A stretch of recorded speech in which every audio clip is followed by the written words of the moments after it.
Hello dreamers, thank you for tuning in to the 6th video of my When You Dream series. This painting is titled Dolphin, and it is a portrait of my youngest son, Caleb. And today's story behind this painting, I want to share about the day we almost lost Caleb and how God spoke to me about that through dreams and how He brought us healing and preparation for that day.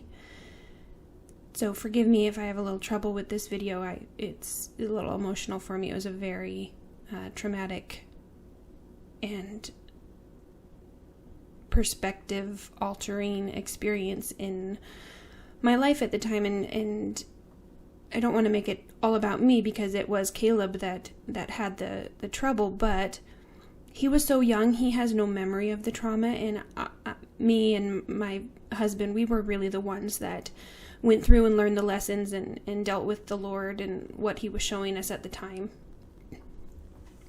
So this happened, I believe in the year 2007, might have been 2006. It was summertime, and it was a very strange time. It was the only time in my married life to my husband that he left for 2 weeks and went and worked with his uncle for a couple weeks doing a job.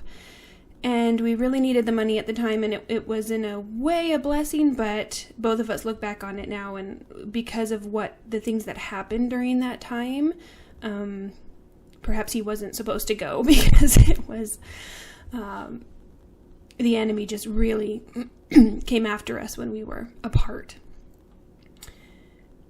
And so how this really began was 6 months and then a year. So, a year and then 6 months, and then this day happened.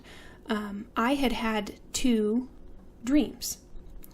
And in both of the dreams, something very traumatic happened to Caleb in the dreams, to where he was beaten up and disfigured badly, or in a fall. And in both dreams, 911 was called. And in both dreams, I was very shaken upon waking and called my friend at the time, who also had dreams and was walking with the Lord. And we had some really good conversations about being parents and mothers and intercessory prayer and how God will show us things, and we need to be praying for protection for our children.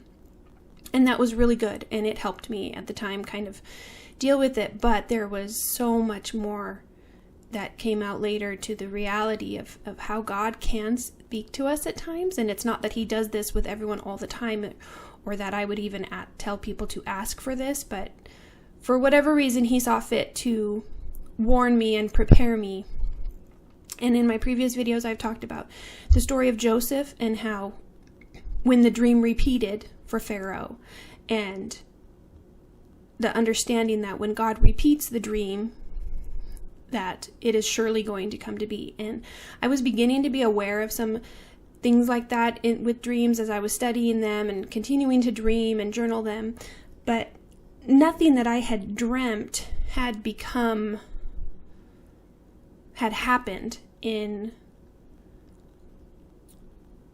reality, word for word, I guess would be the way to say it, in the dream.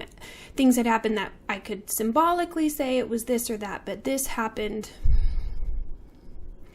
so very clearly. What I had seen happened, and it wasn't a symbolic interpretation. It was what I had seen in the dream happened in reality, and that was that Caleb nearly died and 911 was called, and he ultimately was okay. But in the dreams, I didn't know that. In the dream, it ended when 911 was called, or when he was put in the ambulance in the second dream. So what actually ended up happening,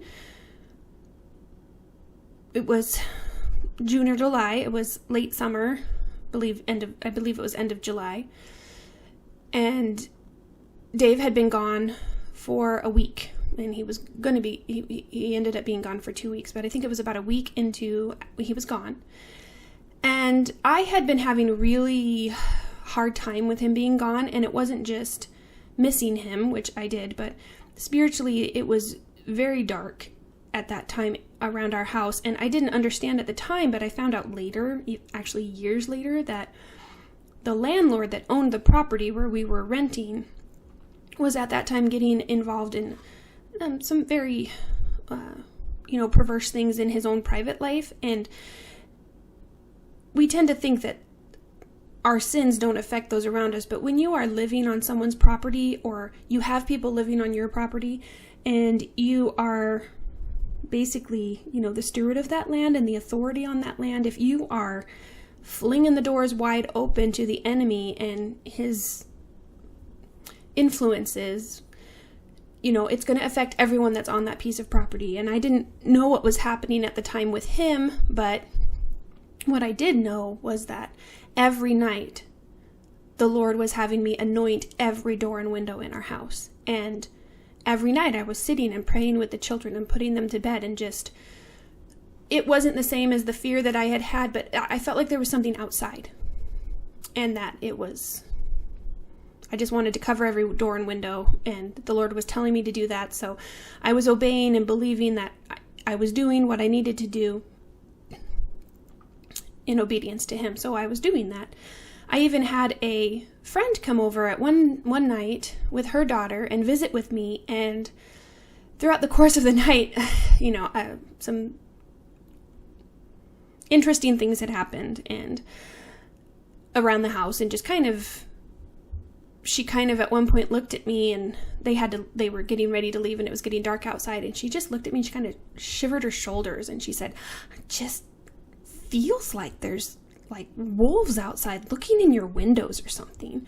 And I looked at her and I was just, thank you. I needed that confirmation, because I've been feeling that in the spirit, and the Lord's been telling me to anoint my doors and windows, and Dave's out of town, and I just feel like, there's this attack from the enemy happening, and, thank you. So it was very encouraging, and for both of us, because when she said it, you could tell she was kind of like, this feels kind of weird at your place, which it hadn't, normally it didn't feel like that day to day. And so she left, and another day or two went by, and my mother-in-law, who lived just a few miles down the road and had just got this really nice house and had moved to be close to the grandkids and stuff, she knew Dave was out of town, and so she called me and invited me over for dinner. She wanted to see the kids, and so we went over there, and my kids were little. I think Caleb was 3 at the time, or 2. He might have only been 2.5. And then, so Gideon was 3 and Lily was 4 or 5, because they were very close. And so we went over, had dinner with Grammy, and she had this big dining area that was at the corner of the house. It was just full of this bay of windows and then a glass door next to it. So this whole corner of the house was just windows. And Lily stayed in with us, but the boys went outside to play in the yard. And at the end of the yard, about 25 feet across the grass, she had a pond.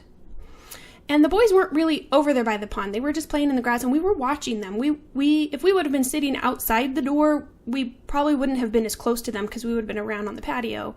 And, we were watching them. We could see them, and they're out there playing. And what happened was it was getting late. The sunshine kind of went behind the trees, so it was probably around 7. So it was still daylight out, but we were in the shadow of the trees. We live out in the country. And I stood up, walked to the glass door, saw the boys, just turned my head, because Patty had gone in the kitchen, and said, "I'm going to call the boys in. We're going to have to head home." And in that small frame of time of my just turning my head to say that to her, I hear Gideon, my middle, screaming, "Mama, Mama, Caleb, Caleb." And I turn my head and look out the door, and Caleb is in the middle of the pond, face down, dead man's float. And I can't describe exactly what happened to me. I was baptized when I was 18. I had accepted the Lord when I was 7. I was baptized with the Holy Spirit when I was 19 at a prayer meeting. And in that moment, everything that God had poured into me in those dreams and in preparation with His Holy Spirit, I don't know how to describe it more than it flamed on. And the Spirit just flamed on in me, from me. And I opened the door, and I remember praying in tongues as I ran across the yard. Like, it was just coming out of me, like when you praise, it was just coming out of me like this battle cry. And I was having dual vision. I could see physically what was happening, but I could also see what was happening in the spirit. And what I saw were two large angels dressed in white standing waist deep in the water, because the pond was not deep. It was this tiny little body of water. And they were standing right next to Caleb. And Caleb's face down in the water. And Caleb was right there with them. And so I knew Caleb wasn't gone. I knew he was still there in that, what I could see. What I also saw as I'm running across the yard, and this happened like really fast. I mean, it took me maybe 3-4 seconds to cross the yard and get to the pond. And all of this is downloading and happening in the spirit, and I'm perceiving all simultaneously very quickly. I'm also aware that there is a third figure. It was human-like in form, but it had like a cloak or like a trench coat on, so I couldn't see its form fully. And it had the tail of a snake, and this tail was wrapped around Caleb's body, like choking him, like coiled around him. And this is what I'm seeing, and the angels are just standing there, and I'm kind of processing this, but at the same time, the spirit is just moving in me. And I'm running, and I'm praying in tongues, and I just run, and I jump off the edge of the yard and jump into the pond. And as I do that, and as I'm just barreling in this toward them, praying in tongues, I know that my spirit is just aflame. That creature, that entity, shrieks, like screaming in terror, and lets go of him and flies away. Just zoom, is gone. And, you know, that's kind of happening off to my right, because I'm just focusing, I'm heading straight to Caleb. And as I hit the water and that happens, one of the angels says to me, pick him up by the stomach and get that out of him. And I just register. I don't think an angel's talking to me. Like, I'm in full on action mode. And I just scoop my left arm under Caleb's stomach, and I just lift him up, and he just folds in half, over my arm. And that's just how I lift him up. And as that happens, just water pours off of him, water pours out of him.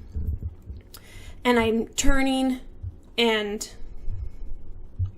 turn him over in my hands, and he is purple. He is very fair. He had transparent hair at this time. He's blonde, but at that time, at 2, his hair hadn't really come in, and what he did have was white.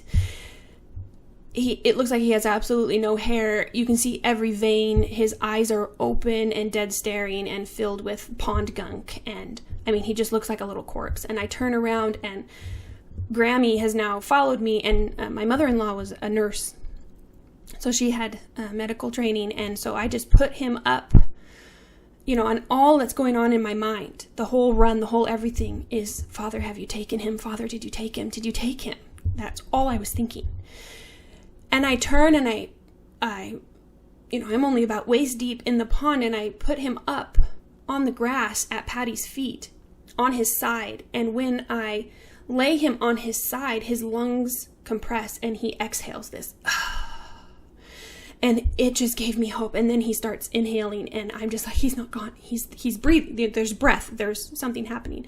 And Patty is now on him. She has him in her arms. She is giving him mouth to mouth. She is pinching his legs because he's breathing, but he keeps going like he's going to go unconscious. So she is pinching him and rubbing his feet and grabbing his feet, and she's not being afraid of hurting him because she wants him to stay conscious, and she's concerned about brain damage if he's not getting oxygen to his brain at that time. And he never did stop breathing. He was fine. We did get him inside, get him warmed up. The water had been cold. We called 911. They did take him in, and he was fine, but they wanted to x-ray his lungs and see if there was still water in there, which there wasn't. There were some wet spots, but he was fine. And the whole spirit flaming on that continued through the till we got home that night. I mean, I was sitting in the ambulance with my son, and the angels were still with us. I was aware of them. They were talking to me. They were encouraging me. They were telling me so many things, just encouraging, just good job. You did it. You did great. You did great. And all things like that. And we got home that night, and I remember calling Dave the next day and telling him, and it was a few days later, like a week later, before I actually, as I'm processing and dealing with the shock and the trauma of what had happened, and Caleb's okay, and oh my goodness, it was so traumatic, and we almost, I mean, he was there. The doctor told me, there are near drowning stories, and it either happens just like ours, where the person is perfectly fine, or they're gone, and it's just a split second in between the differing of the two kind of stories. It's just praise Jesus that he wasn't going to take him that time, but he allowed this to happen. And that was where I started wrestling. I was like, you're telling me all of these things, and all the time I'm dreaming, and you're showing me things, and things are happening. And I sat down and I was just processing, and I remembered the dreams I had about calling 911 for Caleb. And so I pulled out my journal and I started looking through, and the first dream was one day from exactly a year of this actually happening. And then the second dream was 6 months. It was in the middle between that year mark. And I remember sitting there in my rocking chair reading these dreams and just kind of going into shock about the reality of God had told me. He had showed me that this was going to happen. And he didn't stop it from happening. He just told me this was going to happen. And realizing that something that I had seen in a dream that I thought was symbolic, and maybe Caleb's going to have trouble in his life someday, and I need to be his mom and be interceding for him. It had happened in reality. It had happened not symbolically, but how I had seen it. In the first dream, there was water everywhere, and we were in a building like a rec center with a pool, and there was a locker room, and there was water running on it, all the surfaces. I mean, every wall, every ceiling, there was just water dripping everywhere, and he was being beaten to death in a bathroom stall by this big hulking form. And when I came up, he ran off, and I called 911 in a dream, and he was badly beaten. And I remember, oh my goodness, the element of the water and this thing attacking Caleb. It wasn't just an accident. There was a demonic attack that was trying to take his life. And all of these processes, I'm still processing. I mean, it's just the reality that God speaks to us, and that he doesn't just take us away from hard things, but he gets us through them so that we can grow in our understanding of who he is through the trials and through the hardships. The last thing I want to talk about here is the continuing process of being a mom, and the trauma and the wounding that happened to me because of this. And I was very deeply wounded with shame. I was feeling very guilty, and I was just burdened with the shame. I was right there, and this still happened. I was right there. Why was I inside? Why wasn't I outside with them? What could I have done differently? And I was carrying that around for about 6 months. And I had a dream that was about what I was going through, but I didn't realize it, and how God was going to help me get through this. But how it manifested in our life was, my husband and I don't argue. I know people say that, but we really don't. I mean, we have differences of opinion, but we very rarely get that emotional. We were both raised in emotionally abusive and arguing and loud and different issues in our childhood, and we don't want to go there, and we haven't. I mean, there are occasions where things, but we talk, and I'm a woman, so sometimes I cry, but we don't argue and fight and scream like we were raised. And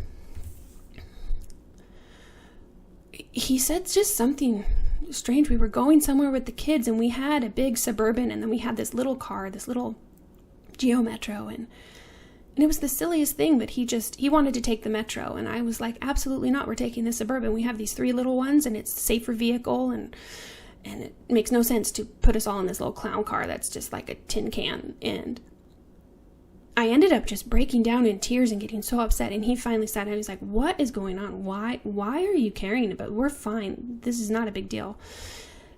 And I just broke down, and I didn't even really understand emotionally what I was going through, and began weeping and just saying, I'm sorry. I was right there. I'm sorry. I was right there. And he still almost died. And he just held me and prayed for me. And the dream that I had previous to this breakdown was holding Caleb over the toilet, and all of this stuff just coming out of Caleb and overflowing the toilet, and the toilet just flushing and flushing and flushing. And Caleb's just crying and crying and crying. And the understanding being it was a flushing dream, that this was going to flush out all of these bad emotions and this process, and through crying, because he was crying in the whole dream, and I cried all that night, just flushing out all of that shame. And the Lord just telling me, and my husband holding me and praying for me and telling me it wasn't my fault. God had allowed this to grow us and teach us, and Caleb was fine. And this happens. Things happen. And also reckoning anger I had at God for even allowing it to happen. He could have just made it not happen. Instead, he just chose to tell me that it was going to happen. And in the book of Job, chapter 23, verse 14, he says, "For he performs the thing that is appointed for me, and many such things are with him." So he knows everything that we're going to go through in our lives, every hardship, every trial. And he's not a wonderful Savior. There are things that he does save us from all the time, but he's not just saving us from things. He saves us through them. And I just wanted to share that story and encourage you today to know that you don't have to carry around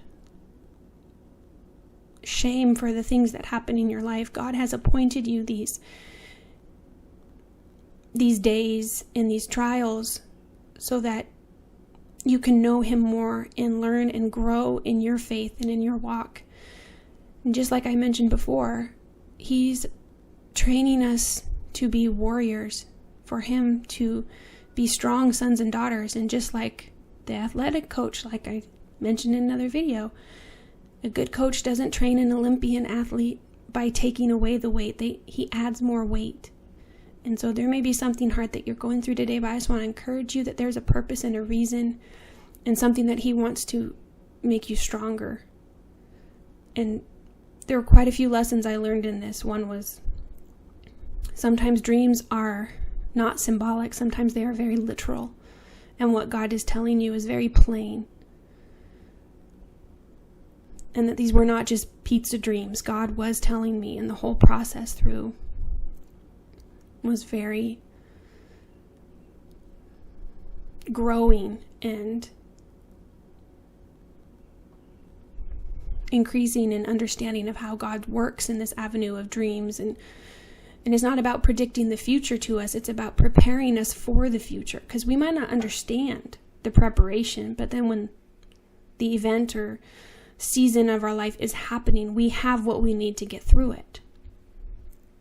So I wanted to just bless you with that story today and hope that it encourages you in any way, shape, or form, and encourages you to journal your dreams, because if I had not obeyed him and been journaling my dreams, I would not have been able to look back and find the dreams and know that he had told me this was going to happen, which meant he knew it and he allowed it and he had a purpose and a plan for it then. So I hope you know that you are loved, and I hope you have dreams that come from God, even if sometimes they're not sweet, sometimes they're hard. Bye.